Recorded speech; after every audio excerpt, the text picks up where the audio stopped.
Morning, everyone. Hi, this is Dr. Echo with Brain Power TV, and today we're going to be starting our first Fostering Hope series. And this series is dedicated to children who have lived the experience of foster care, and we're going to be having discussions with people who have been in the foster care system and also work in the foster care system just to get tips for how our children and our youth can heal from the trauma they've experienced and thrive in every area of their lives. So, I have my very first guest today, and her name is Malissa Mallory, and she's an amazing lady who I met. I met her actually as doctor to her little one. So, Melissa, welcome to the show. Oh, Melissa, I'm sorry. Welcome to the show today. So Can you? I didn't quite. Can you hear me, Melissa? I can hear you. It keeps kind Oh, of okay. freezing a little bit. Oh, okay. Okay. So, can you introduce yourself and tell us a little bit about your story? My name is Melissa Mallory. I have three beautiful babies at home. I grew up in the foster care system myself. I've worked for several different aspects of DHS, and I have also adopted. And then now I work on the foster care side to support the foster parents. So Wow, that's wonderful. Yeah, that's so tell me how did you walk through what you experienced as a child to help you how were you able to overcome what you experienced as a child to help you become the adults that you are, who's also giving back and serving children in the same situation? so I will say that my past has put me to where I am today. It gives me that motivation and that drive. I want to support our foster parents so that they can provide better homes for our children. Um, I've I have such a passion for that because I've been on the other side of the system. Right. My foster parents that I aged out with, they were my mom and dad. They stuck through when nobody else would, and they're the reason that I actually turned my life around and started going on a better path instead of, the path that I was on would have led me to jail or death by now. So Right. um, they Right. wanted to Oh, provide that for so many kids. I was number 100 in the home. They had wow. influenced so many people, and they gave me such a passion for the kids. Right. Wow, that's wonderful.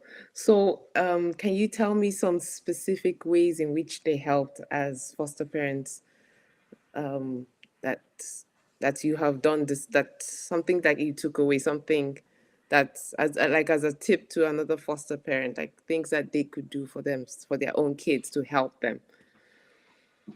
One of the biggest thing is they never gave up.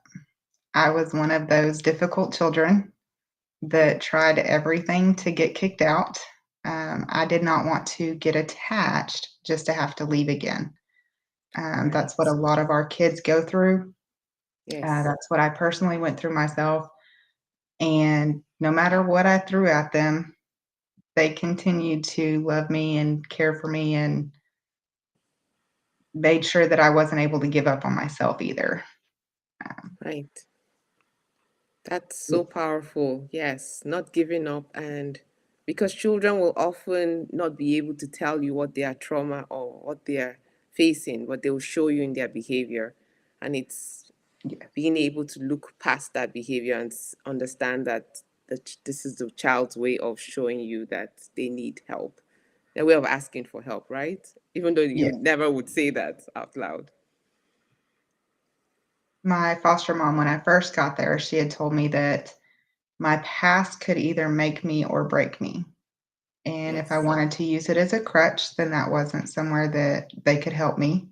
But if I wanted to use it to make a better life for myself, then I was in the right place. Right. And so, even now to this day, unfortunately, both my parents are deceased. But even when I get in a tough spot, I tell myself it can either make me or break me, and I'm the one that has to decide which. So, Yes, that's such a powerful statement, and that can apply to anybody and everybody, even me. It's absolutely true. Our yes, past doesn't define who we are, and we can go through the hardest things, but if we let the lessons from it and the good, I mean, sometimes you think, what good is there in this? But it shapes us into becoming a better version of ourselves if we let that process happen, right? yes. And that's the not giving up on yourself and knowing that um, just because everybody else says that this is what's going to happen isn't true. I only graduated high school because everybody told me I couldn't. So, Wow. when I actually applied myself and went to college and everything, I did that for me. But if I had done that in high school and focused it on me, then I could have done better than I did. Um, Yes.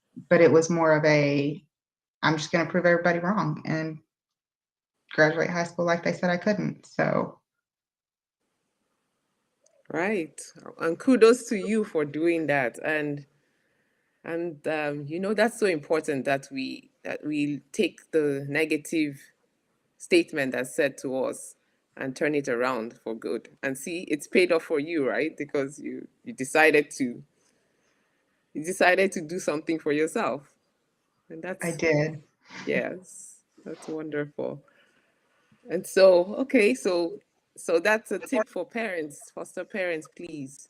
Don't give up on your children. And yes, they may, like Melissa said, they could be showing you behaviors that are not things that you feel like you can handle, but it's the child's way of saying, I need help, please help me, and don't give up on me. So, what would you say to kids who are going through the same, who are in the foster care system or even close to aging out? What would you say to them? Not giving up on themselves is a big thing, but realizing that not everybody out there is there to hurt them. There are people that truly want to help them succeed, and they don't have to continue the cycle. They get to be the ones to decide to break it. Yes, yes, and that there's support and there's resources out there, and they just need to hang in there, and there's help for them. So I think that's important for us, even we as adults, to tell ourselves every day, because of course life throws curveballs at us, and we have to be able to say, I'm gonna keep doing this because why? Like your why. So what would you say was your why that you decided to be strong for yourself and do and work hard and do and get to where you are? I wanted to make a difference. Um, it took me a while to figure out, but the kids in our system, I mean, our agency, of course, has changed drastically in the last 20 years, Right. but I wanted better for them. We have so many services now that we can offer to youth that are, getting close to aging out or have aged out or even find that permanency before that date of 18. Right. And I was one of the first youth to start taking advantage of that. But Oh, wonderful. focusing on me was probably mostly because I wanted to be able to help others with it. Yes. And I bet that gave you the strength to push through the hard times that came. They did. Yes. Yes. Yes, and we have Antonio in the chat saying yes, they can break the cycle. And yes, Antonio, they're absolutely right. The kids can break the cycle, and that's why we're all here having this conversation, because we Yes. want we hope to empower more children to know that they can break the cycle that has happened in their of trauma that's happened in their lives. So I know that in recent times there's been a lot of people leaving child welfare service or getting burned out or having a hard time processing the what they see and what they hear, what would you um, what some words of advice you'd have for them, or how have you been able to handle it and the triggering situations that you've come across? So, one of my biggest things is that I have an amazing unit that I work with.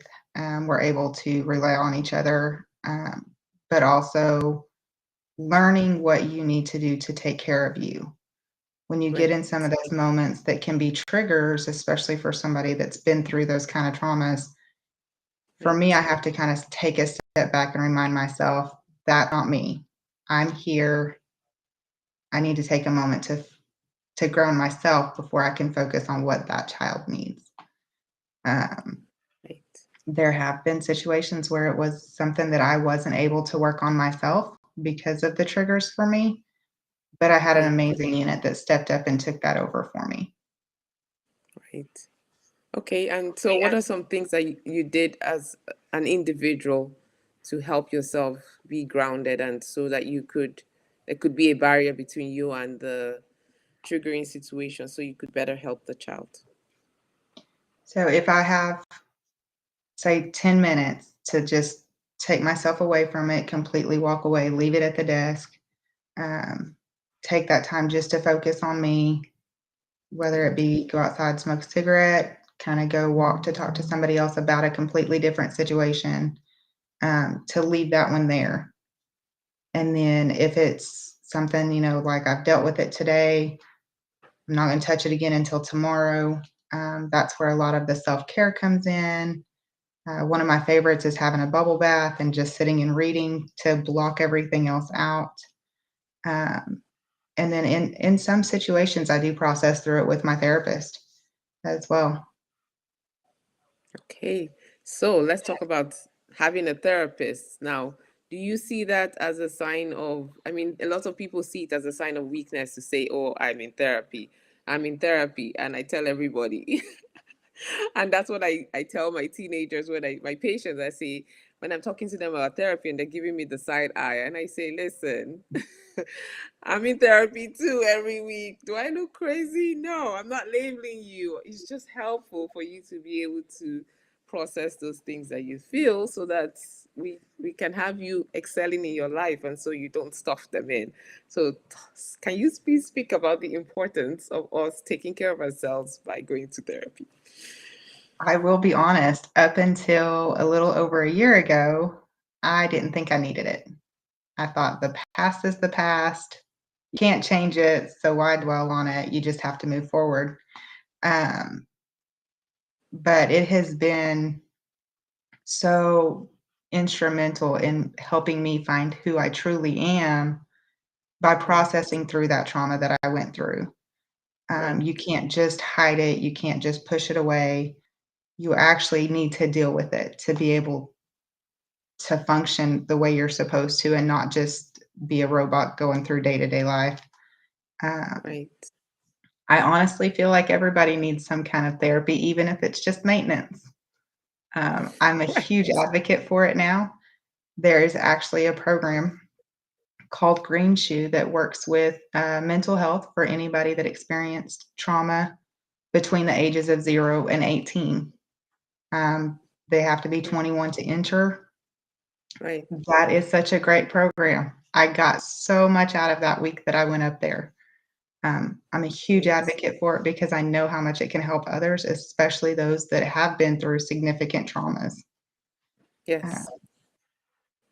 once I completed that, I've also still maintained with my therapist. I do go see her weekly.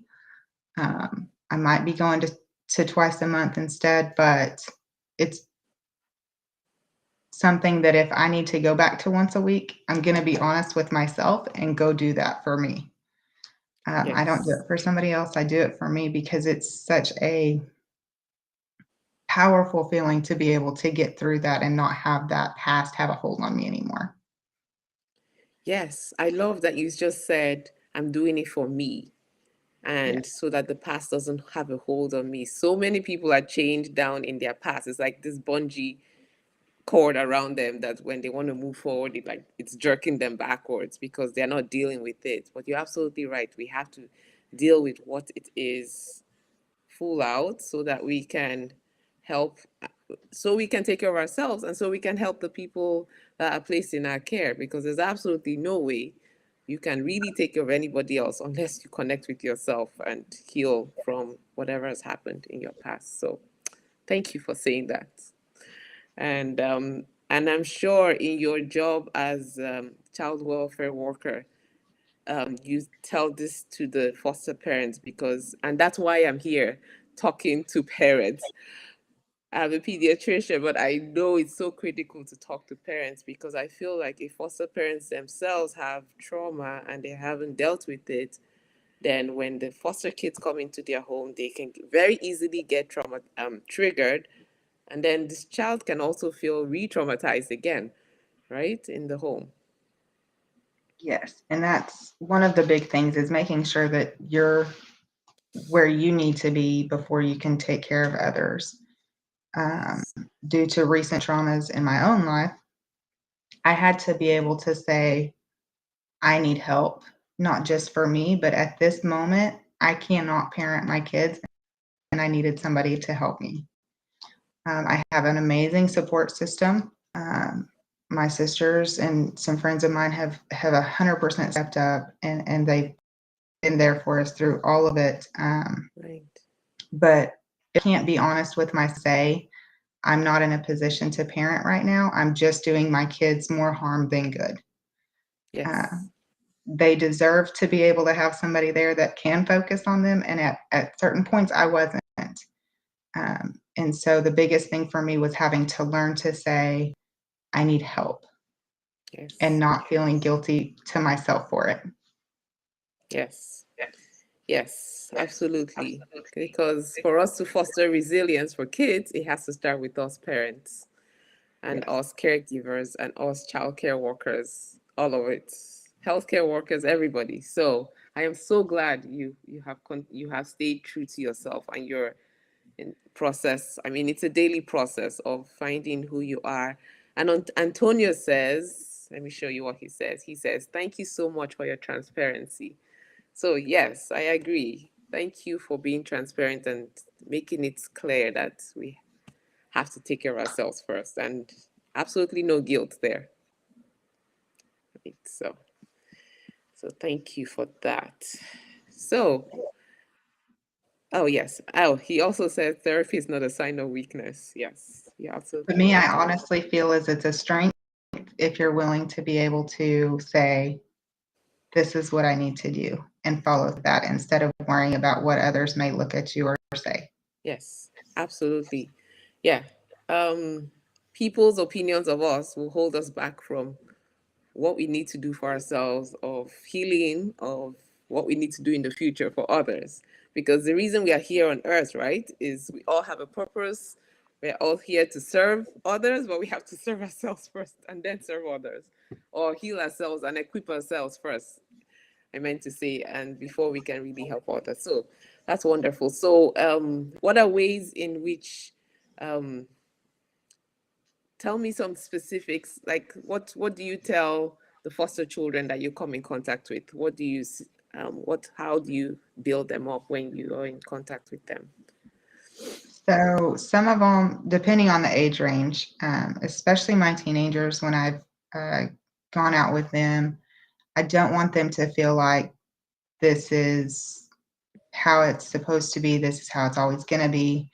I continue to express to them that they get to make their decisions, especially as adults, on who they're going to be. Their past doesn't dictate what they're going to be in the future. Those are choices that they get to make, and that they have to take responsibility for that. So we can't just sit and say we had a bad childhood, so we're not going to be functioning members of society or something like that. No, we may have had a bad childhood, but that doesn't dictate who we are. We have the responsibility of making those decisions and deciding to do better for ourselves. So Right. I sit with the ones that we have that are kind of like me and display the same kind of behaviors and kind of push boundaries more than they should. I sit with them and I let them see that I was in their shoes before. So it's not hopeless. They can make their own success story. I Right. love when we have success stories and we have that age out and they don't continue to repeat it over and again. Right. Love when Right. they can be proud of themselves and say it. Right. Right. But also we need that support system for them. So when we have them in the foster homes, even until they turn 18, they need somebody to still be able to rely on. My Yes. parents, I never was formally adopted. That's still my family. I can still call Mhm. my sisters to this day and they'll be there 100%. Um, Right. that's a support system for me. That's what I want to make sure that our kids have, because everybody needs at least one person to be able to call. Yes.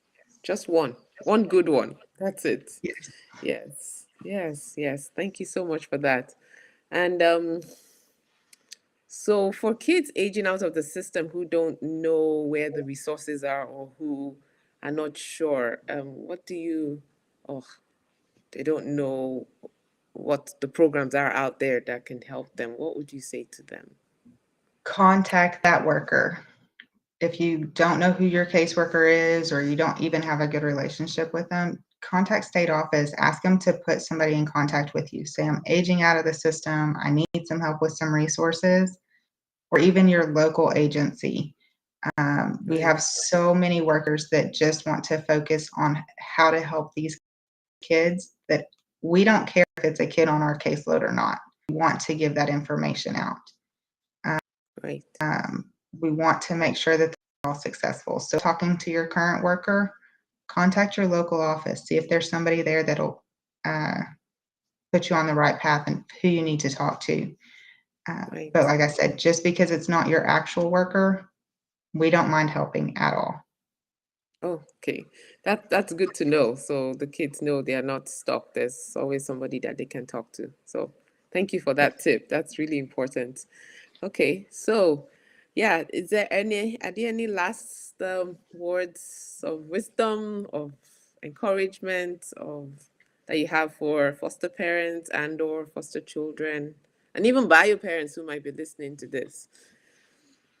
For all of them, keep holding on. There are bad days, but there are so many good ones. When you reach that end, whether it's adoption or the kids are reunified, or they age out, but you're still that support system. Like there are going to be so many good days ahead, and they do overshadow the bad. For the kids, just understanding that this isn't it. You get to decide to be who you want to be. That just because we grew up in foster care doesn't mean that we're limited and we're not able to do what everybody else is.